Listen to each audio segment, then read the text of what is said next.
ভিন্ন টাইপের এই নাস্তাটা বানাতে বাড়তি কোনো ঝামেলা নেই, তবে এটা খেতে দারুণ ক্রিস্পি হয়েছে। 1 কাপ ময়দার সাথে স্বাদমতো লবণ আর 2 টেবিল চামচ রান্নার তেল মিশিয়ে নিচ্ছি প্রথমে। তারপর একটা সফট ডো বানিয়ে নিচ্ছি। নর্মাল পানি দিয়ে গোলাটা গুলতে হবে।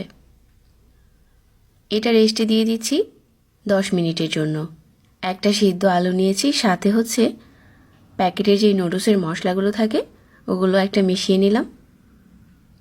এখন এই রুটিটা থেকে বড় সাইজের একটা রুটি বানিয়ে মাঝ বরাবর এরকম আলুর পুর লাগিয়ে এভাবে করে ভাঁজ দিয়ে সাইড থেকে এরকম করে স্লাইস করে নিচ্ছি। এখন প্রতিটা স্লাইসকে এভাবে করে মুড়িয়ে নিচ্ছি। তারপর রোলের মতো করে বানিয়ে নিচ্ছি। এভাবে আজকে সবগুলো বানিয়ে নিব। আর এই নাস্তাটা অন্য যে কোনো নাস্তা থেকে স্বাদে ভিন্নতা আছে।